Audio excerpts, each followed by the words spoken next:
From what we have on the board, we're going to be discussing the equation of a straight line. And then straight line is what we'll be considering. We all know that a straight line is a line that is linear, right? There's an equation governing this line, and that equation is y is equals to mx plus c. Now let's discuss each and every parameters on this particular line or equation. You can call this equation, you can call it what? Line. In the course of this course, anytime you hear line, just know that they are referring to equation. So first of all, I want to start with m. The m is regarded as the slope, or you can call it gradient. And what is gradient? Gradient is the ratio of rise to run on a Cartesian plane. The ratio of rise to run on a Cartesian plane. And what is a Cartesian plane? A plane whereby we have our what? Our y-axis and our x-axis. The y-axis and the x-axis. So you can see that I've already pictured this out. There'll be y and there'll be x. I want to explain my gradients now. Then from there, I will explain my intercept. Please, this is known as the intercept. Now, let's call this y1. Let's say there's a particular point that is called y1. There's a particular point that is called y2. Okay? Or let's say from the beginning of the slope is y1. That's the origin. Anywhere can be y1. This is 0, 0, origin. That's from the beginning. Then that means we equally have our x1. From, let's say it's also starting from the beginning, x1. Then let's say along this side is our x2. Remember, at this point, remember we have a point here, right? This point now where we have our coordinate. The coordinate is referred to as the point where we can now say we have our x and our y, which is our x1 and our y1. We already know this point because we just said that it is origin. It is 0, 0. Moving on. So let's trace this to get a point where x2 and y2 will intersect each other. So we have our x2 and y2. So this is also a point, or you can equally call it a coordinate. Okay, because we coordinate them together so that we put our x before y. So this, if I should draw a line, this is a line now, and this line is also known as what? Equation. This is a line. So this line now, on this line, we can be able to determine our slope, which is the m. Okay, so this is all of this thing you are seeing here is what explains the equation that you are seeing here, which is the equation of a straight line. Now let's move on to other things. Now there are other things for you to know concerning this slope. Remember, what I use in explaining this is what is the slope. Another thing you need to know concerning this slope, since I say it is rise, what does rise means? Rise is standing, right? Which is the change in y over run. Run is going this way, which is the change in x. In conclusion, we can now say change in y is actually y2 minus y1. Change in x is actually x2 minus x1, right? So we've been able to explain our gradient, which is in line with the equation of a straight line. Next thing I'm going to be discussing now is lines. Now, the lines which I'm going to be discussing is with respect to how lines are gotten, or the types of lines or the types of equation that we have. We have parallel equation, okay, and then we have perpendicular equation.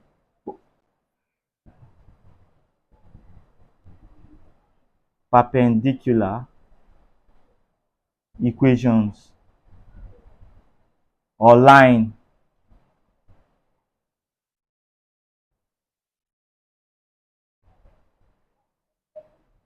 We have lines which are parallel to each other. That's what I call parallel equations.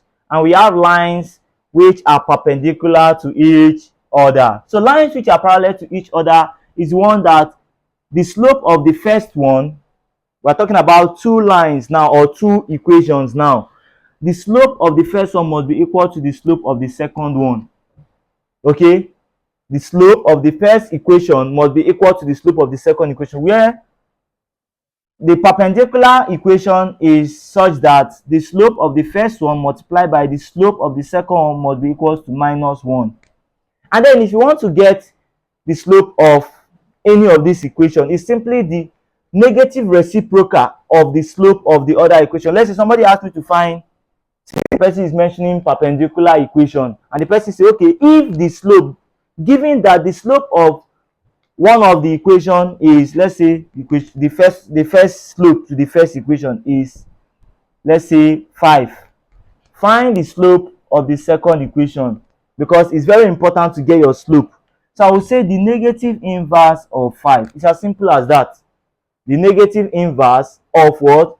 Of 5, or of the first equation, which is simply the negative inverse of the first what?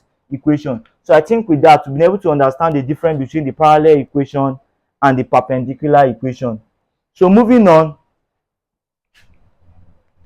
let's discuss for parallel. Let's look at a question which I want us to answer.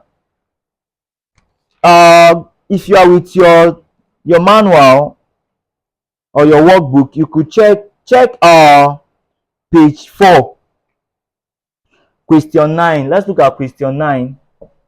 Question 9 actually. Okay, you can find this in page 4. So let's see, they say we should find the equation of the straight line that passes through a point. This is the point. I told you that a point is coordinated so that we have x and y. Okay, so like this, we have been able to say that this is our x, this is our y, and is parallel. Now we are asked to find an equation. Find the equation of the straight line. Okay, so we are asked to find the equation. So we will be asked to find the line. So since they mentioned the equation, still the same thing. And they told us that it is parallel. So take note of this. Since it's parallel to this, let's write out this, our solution. They say it is parallel to 2x plus 3y plus 4 equals to 0. Now, first of all, we have to resolve this such that it will look like this. Y is equals to mx plus c. Please always remember, because this is how you get it. So from here, we want to resolve this. Okay, let me write it on this side. We have 2x plus 3y plus 4 equals to 0. So we are leaving our y on this side. Okay, so that will have 3y is equals to, move 2x here, minus 2x, plus 4, move it there, minus 4. Divide all through by 3. If you divide all through, it's just like making y the subject. So we have minus 2 over 3x minus 4 over 3. So in this case, we have this. So from here, what can you say our gradient is? Our gradient for the given equation, let's call this equation the first equation, or the first line. So our gradient is minus 2 over 3. Now look at a fast way to get this. I will just come and say that my gradient is going to come from the x and the y, but have it at the back of my mind, the x is what the gradient is attached to. So the x will definitely be the numerator 2, and the y will be the denominator 3. But since the both of them are having positive, you see, if enter the both of them are having the same sign, it will be minus. As simple as that. But if they're having different signs, naturally this is plus. If they're having different sign, then it is plus. But if they're having the same sign, just know that it is minus. As simple as I have gotten your gradient. So imagine all these things we saw for just to get our gradient. You can see how fast it was to get the gradient. So now the condition here that it is parallel. Since it is parallel, that means our M2 is also equal to our M1, and the both of them are having the same gradient. As simple as that. So since the both of them are having the same gradient, you now tell yourself that, remember that you said that gradient is equals to what? Rise over run, which is y2 minus y1 over x2 minus x1. But since you are asked to look for what? For equations, they say find the equation is going to be y, because you don't have 2. The only thing you have is only 1 point. You have only 1 point, okay, which is your x1 and your y1. But you don't have the other one, x2 and y2. You don't have it. Since you don't have it, you call them x and y. Okay? So in this case, what was our gradient? Minus 2 over 3 is equals to y minus, what is our y1? From here, we see our y1 is minus 2 over x minus, what is our x1? Our x1 is 1. And then by the time you cross multiply, bam, you have gotten your answer. Now, when we're teaching you how to make this thing very fast, remember, you are watching Speed Math with Promise. So I will teach you how to get your equation very fast, such that it will look very fast. Now, since they are arranging it like this, remember the way this was arranged. So remember x, y, and then the intercept, right? So what you are going to do now is this. Start with this. Take this to this side, right? And then don't forget that you are cross multiplying. So since you are cross multiplying, definitely, okay, let's move this to this. So multiply this, x times minus 2 minus 2x, right? Leave this one for now. Focus on your y. 3 times y. Definitely it's going to be on the other side of the equals to, because you are pushing this one here, you are pushing the other one there. 3 times y is 3y, but since it is 3y, you are bringing it to this side, it becomes minus 3y, right? So you now come to this one. Minus 2 times minus 1 is plus 2. It's on this side. You are bringing everything to this side. Now this one is going to be minus is plus, so plus 2, right? 3 times plus 2 is plus 6. But since you are bringing it to this side, it becomes minus 6 equals to 0. I'm trying to make it so that it will look like the given equation. So in this case, you are almost done. So you have minus 2x minus 3y. This will give you minus 4 is equals to 0. Divide all through, or multiply all through rather, by minus, or divide all through by minus. You have 2x minus you change to plus, right? Plus 3y plus 4 equals to 0. Now, if you observe, what can you say about this equation? You can see that the equation is looking so much alike. In fact, it's even the same thing from the look of things. If you look at the equation, you will notice something about the equation, that this equation is what? Is the same thing, especially for this and this. So you see that. So that is how to solve for parallel. So if you understand how I did for the parallel, the calculation which I did for the parallel equations, try this one. This one is strictly in page 39, number 3. For those of you who are in the institution of the University of Nigeria and Nsukka, so try this. You should have this. So page 39, number 3. Okay, it's among the practice questions. Okay, for the perpendicular, still the same way I did this. I'm still going to be doing questions on this. But the only difference is that once you have noticed the slope of that given equation, for instance, this, you will now find the negative. Let's say you already know the slope, right? You've already known the slope.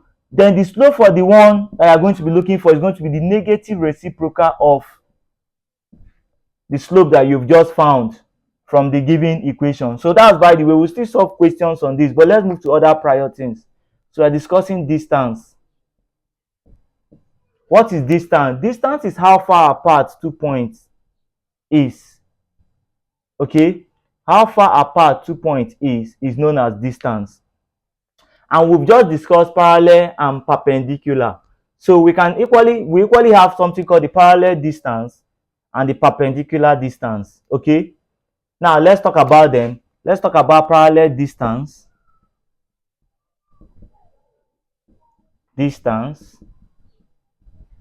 Okay? And then we also talk about the perpendicular distance. Perpendicular distance. So for the parallel distance, when they say something is parallel, it simply means that we just discussed it now. Parallel lines or parallel equations are equations that have the same slope. Okay, and from the one we did earlier, if you observe, the equations were looking exact. They were looking close to become like they are almost the same thing. The only thing that is different if you observe the coefficient of x and y for every equation, like the answer you are going to get here, trust me, the coefficient of x and y is going to be the same. So since the coefficient of x and y is the same, to get the distance, now we're not going to be considering the coefficient of x and y according to the equation. So the parallel distance is now going to be equals to absolute value. So we're going to be considering the intercept, okay, because most times intercept is not always the same. So say the intercept of the first term minus the intercept of the second equation divided by the square root of the coefficient of the x and the y, okay, the coefficient of the x and the y. For instance, if you have this equation and you want to look for the parallel distance, remember, not just this equation, with the one that you're going to look for, please make sure you solve this. Drop your answer in the comments, very, very important. And then from there you can be able to do this, okay. So this is the what? This is the formula. I'm not going to be solving this now because I don't want this video to be too long, but this is what I'm trying to say. Haven't gotten this, you will use the intercept. Definitely, they are not all the time that the intercept to be exact, okay. So the intercept, you're going to put the intercept here.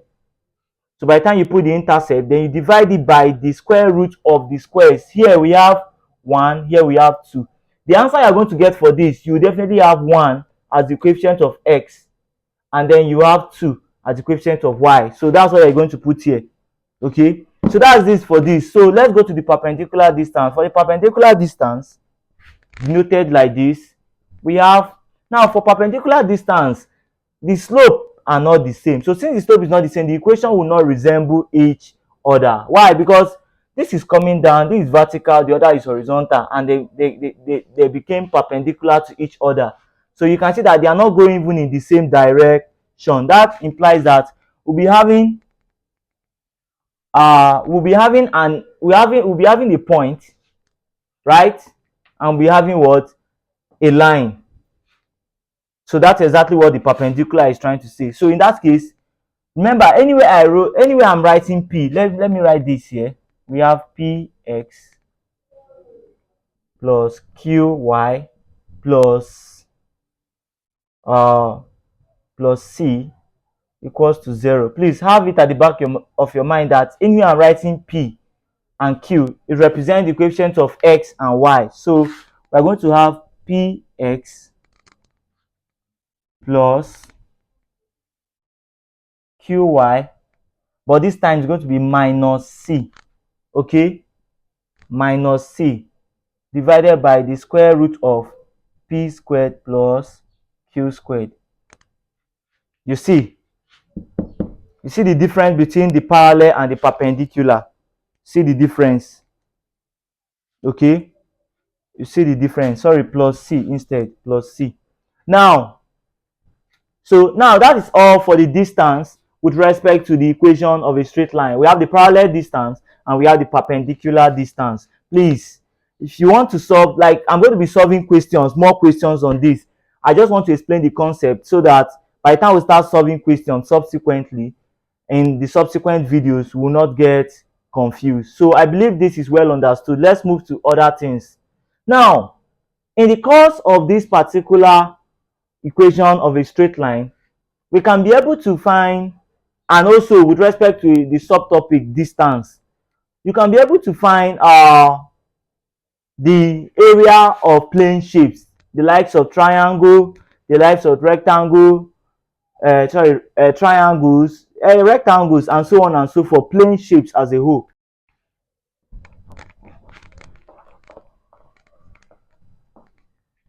So we are looking at areas of plane shape, but we are going to start, we'll just do for triangle because of, I wouldn't want this video to be too long. So you can see that triangle has 3 points. So let's call this the first coordinate.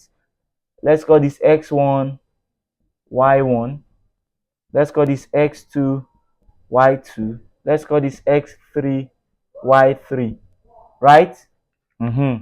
So in this case, between this point to this point is, we have distance here, we have another distance, we have another distance. So in this case, the area of a triangle is equals to half. You know that area of a triangle always has half.